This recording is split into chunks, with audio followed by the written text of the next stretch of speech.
afternoon of July 9th, 2001, a 13-year-old boy named Cody Clausen carried a bag of camping supplies through the woods near Yellowstone National Park in Wyoming. Cody had come to the woods for a camping trip with his dad and his Boy Scout troop. But about 30 minutes earlier, he had broken off from the main group. They were over at camp, and he had hiked a couple of miles to his dad's truck to pick up some extra camping supplies. And now that he had those supplies, he had turned around and begun hiking back towards the rest of the group. As Cody hiked along, he kind of let his mind wander. He was thinking about what story he was going to tell that night around the campfire to impress the other Boy Scouts.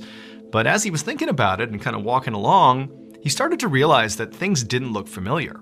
And at some point, he started to wonder, why haven't I actually reached the campsite yet? And at that point, he stopped, he didn't panic, and he just kind of looked around and realized that he actually had left the path. He was not even in an area that he had seen before. And so being a Boy Scout, he kind of stayed calm and he just turned around and decided he would retrace his steps back to his dad's truck and start again. He would obviously be very late back to camp, but at least he'd come back in one piece. But as he retraced his steps, he really didn't know where he had come from, because again, he had sort of left the trail because his mind was wandering. And so before long, Cody realized he was totally lost, and he started to panic. Hours passed by as Cody frantically walked around the woods, calling out for help, but not hearing anybody calling back to him. And then as the sun began to set, he also noticed that storm clouds were rolling in. And so this situation was becoming dire very quickly. But he told himself, don't worry, my father and the Boy Scout troop, they clearly know by this point that I'm missing and they must be out looking for me. But Cody knew there was no telling how long it would take for them to find him. I mean, it could be hours or it could be days. Or, the thought was totally terrifying, but they might not find him at all. But at this point, Cody was able to calm himself down and tell himself, hey, you're a Boy Scout. You can do this. You can at least stay out here, make a shelter, build a fire, and kind of just wait while someone comes to find you. That's all you can do at this point. And so he had his bag of supplies with him, and so he took it off and he dumped the contents out, and quickly he realized the contents of this bag were not going to help him. Certainly not going to help him build a fire or shelter. But worse than that was there also wasn't any food, and he barely had any water. So effectively, he had nothing. And then, of course, to make matters even worse, the sky suddenly let loose, and Cody was caught in a major thunderstorm. And so Cody rounded up whatever he could, threw it in his bag, and just started running in the dark through the trees as hail is pelting him, and it's thunder and lightning, and he's got no idea what he's gonna do. And then suddenly lightning flashes across the sky, and for a second, the forest is illuminated, and right up ahead of him is this cave. And so Cody runs into the cave and he takes shelter inside of it. It's pouring rain outside. It's so loud. It's so chaotic. And he's terrified. But now it's like his body just shuts down. He's so overwhelmed. He's so scared as he's laying there wondering, am I going to die out here? That he just closes his eyes and passes out just from sheer exhaustion. The next morning, Cody woke up still sheltering inside of this cave. And the first thing he noticed is when he looked out into the woods was the storm had stopped, the rain had let up. And then the second thing he noticed was he heard the distinct sound of a helicopter flying somewhere nearby. Cody instantly ran out of the cave and looked up into the sky, and sure enough, there was this small helicopter flying around roughly in his area. And so using some of his Boy Scout training, he pulled off his belt and he used the metal buckle of his belt to reflect the sunlight back up at the pilot to get the pilot's attention. And it worked. He got the pilot clearly to notice him, and before long, he noticed the pilot hovering down lower and lower right over the tree line, looking for a place to land. And so Cody is so overjoyed, he's about to be saved. He grabs his stuff and just charges over roughly to the area where the pilot's trying to land, and by the time he gets in that vicinity, he sees the pilot actually touching down in a clearing. Cody can't believe it. It's only been one day and he's been found. And so Cody runs over to the helicopter, throws the door open, gets inside, and the pilot just turns around and says, "Good morning." And Cody, at first, doesn't really register what's happening here. He's only just completely relieved that he is going to survive. But then he kind of stops and looks at the pilot, and he can't believe who it is that's just rescued him. It would turn out, the night before, when Cody did not return to the camp, his father and the Boy Scout troop did contact authorities, and before long, a local search party was organized. And one of those people who volunteered to be a part of the search was an amateur pilot who lived in the area. That helicopter pilot was the one who found Cody 10 miles away from his Boy Scout troop's camp.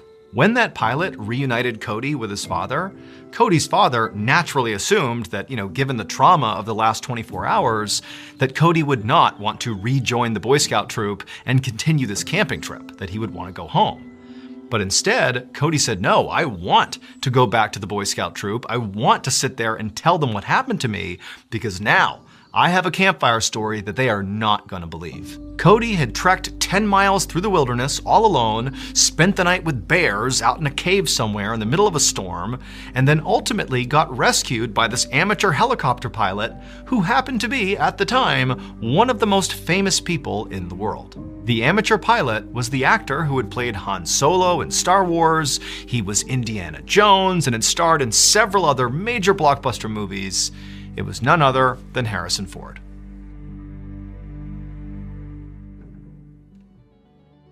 You know that feeling when you just get totally immersed and lost inside of a story from start to finish? Well, that's exactly what Audible brings right to you. Whether you're stuck in traffic or hitting the gym or winding down after a long day, Audible always has a story that will bring you right in. Thrillers, fantasies, true crime, you name it, it's all there on Audible, all just a click of a play button away. So go unleash your adventurous side with Audible's vast library of entertainment. Sink into gripping titles that'll keep you guessing all the way to the very end.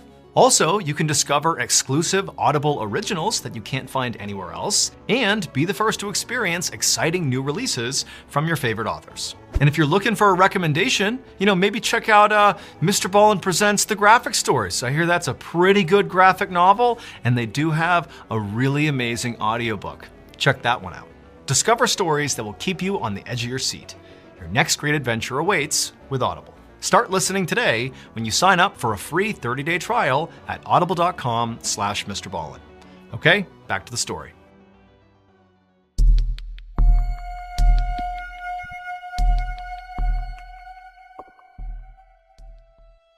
In September of 1954, a 14-year-old boy named Rich shuffled his way down the hallway of a children's hospital in England. He coughed and wheezed as he slowly walked down the hall next to other sick kids as they made their way towards the hospital's classroom.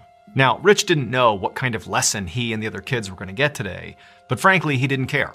Anything was better than just sitting in his hospital room, bored out of his mind. So Rich was in the hospital because he was suffering from tuberculosis, which is an infectious lung disease.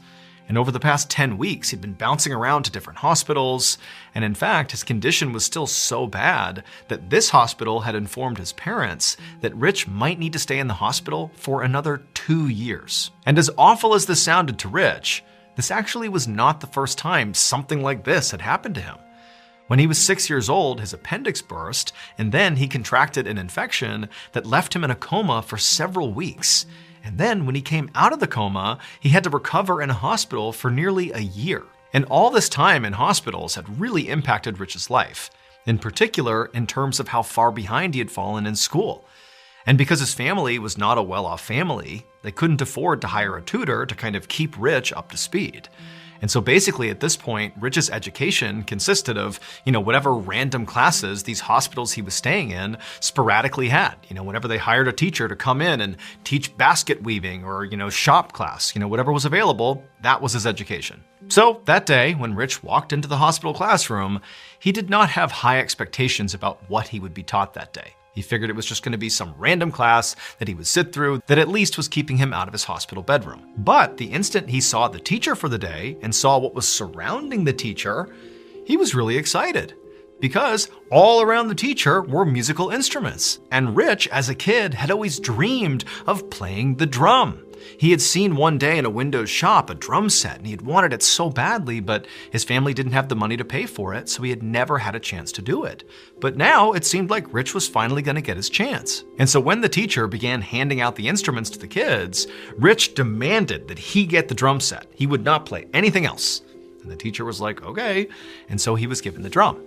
And then that day, the teacher led the class, through a couple of basic songs, and Rich played the drum, and he and everybody else were objectively terrible, like the music was awful.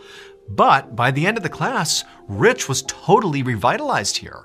I mean, he hadn't discovered some special new talent for playing the drums, but he had discovered that he had this amazing passion for playing the drum. It was like all he wanted to do now. And he figured that because he was going to be stuck in the hospital for the foreseeable future, he would just spend all of his time on practicing playing the drum. So the following day, Rich went into a closet in the hospital and he found these long sticks that were normally used for knitting, and they became his drumsticks. And for the next year and a half, Rich basically banged these makeshift drumsticks on anything he could to practice. And then also every few weeks, when the music teacher came back to the hospital, Rich would go to those classes and he would try to learn as much as he possibly could from the teacher. And that was basically his whole life, was those classes and banging on everything he could. Finally, in 1955, when Rich was 16 years old, he was released from the hospital. He was finally cured from tuberculosis. However, despite having his health back, it isn't like his life suddenly got a whole lot easier. It isn't like, he left the hospital and, magically became this amazing drummer and that was his life. Instead, his family was really struggling financially, and so Rich couldn't go back to school. He basically had to get a job in a factory and work full-time just to help support his family. And for Rich, he felt like that was the right thing to do. He didn't resent his family. This is what his life was. And what he did is he found joy, while he was working in grabbing makeshift drumsticks and just banging on stuff any chance he could. And he figured that that would be his life. He would just work and, find joy in drumming whenever he could. But Rich's outlook on life changed dramatically on Christmas of 1956, so a year after he'd left the hospital. Because on that Christmas, Rich's stepfather had secretly saved up all this extra money by working all these extra shifts and doing whatever he could to finally buy Rich his own drum set. To this point, Rich had not been able to have his own drum set. Everything was makeshift. And so that Christmas, he gets this drum kit, and Rich is like, this is the best gift I've ever been given. And he began practicing even more. And pretty quickly, he began playing with local bands every time he had time off. And before long, he became known as like a guy in town who was like one of the best drummers. And then shortly after that, right as Rich is kind of hitting his stride, being this kind of local celebrity, this local, very popular band fired their drummer. And so it made perfect sense that they approached Rich and said, hey, will you join our band? And Rich said, let's do it. By this point, Rich had become known by his stage name, Ringo Starr, and that band that recruited him was the Beatles.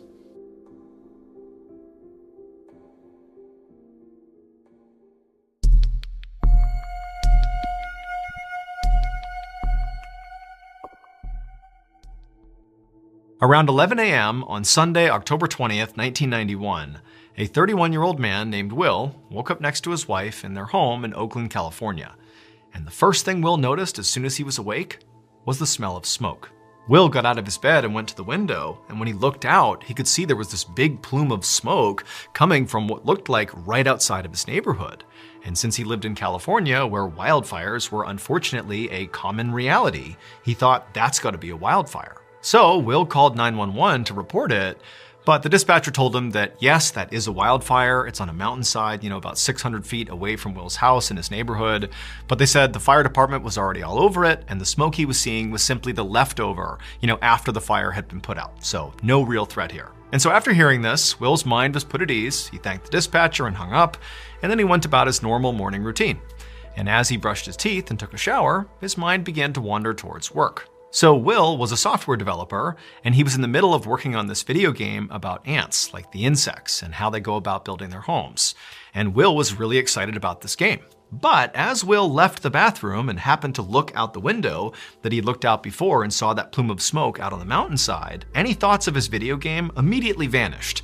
Because now he was looking out and he saw this huge cloud of smoke that, in addition to being much bigger, there was also obvious flames licking up. Like, clearly the fire is not extinguished, and worse, it appeared the fire was moving in the direction of his neighborhood, and pretty quickly. And so Will immediately grabs the phone and he calls 911 again, and he reports that, hey, I'm seeing a fire here. And he could tell just from the dispatcher's voice that they were kind of surprised. They felt like the fire was under control. Like, what are you talking about? And so Will realized, like, based on this response, I can't afford to wait for help. I mean, it's unclear if they even know what's going on here, and this fire appears to be moving right towards me. And so after hanging up with the dispatcher, Will knew he had to act. And so Will runs to his wife, who by this point, she's looking out the window too. She's terrified. And they're like, what are we gonna do here? And they decide, we just gotta evacuate. Like by this point, the fire is literally coming right towards them. The smoke is beginning to overwhelm them. And so they just grabbed a couple of bare necessities. They charged out of their house and they're looking down the street. And again, the smoke by this point is kind of, making it hard to see, but they can see other neighbors are frantically getting in their cars to evacuate as well. And Will and his wife, they're about to speed off when they remember their neighbors had gone away for the weekend and they had left their old parents to look after their 2-year-old kid. And they didn't have a car.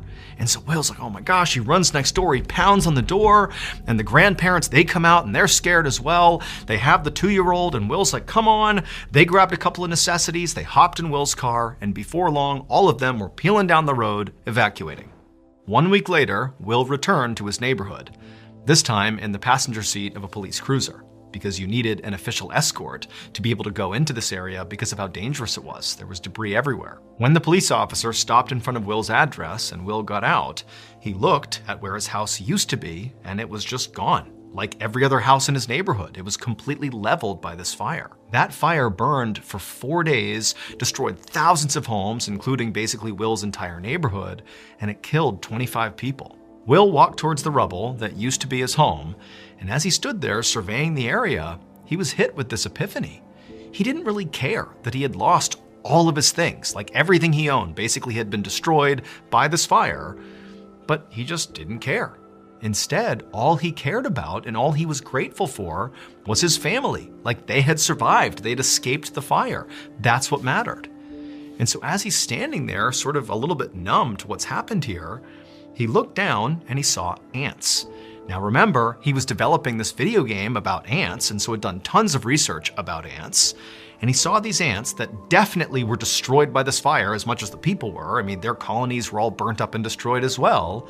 But he saw these ants and what they were doing was gathering supplies and rebuilding, brick by brick. That's what they were doing. That's what ants do. They simply go forward and rebuild, no matter the tragedy. And this gave Will an idea. 9 years later, Will finally released his video game. But it was not the game he had been developing, the one about ants. Instead, it was inspired by the ants he saw marching through the rubble after this horrible fire. In this game he made, you could create characters like avatars who could live entire digital lives, complete with homes and neighbors and spouses and kids and friends, like it really was an actual universe in this game. But this game is not set in a perfect fantasy world.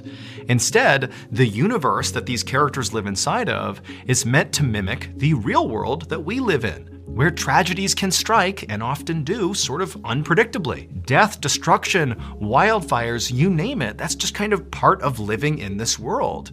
And so in this game, characters periodically would just have horrible things happen to them, and they would have to rebuild, just like the ants had to rebuild, and just like Will and his family and everybody else affected by that fire. You just have to move forward and rebuild. Will's game wound up being a massive success, selling tens of millions of copies worldwide, and today hundreds of thousands, maybe even millions of people still play it. Will's full name was Will Wright, and the game he created was The Sims.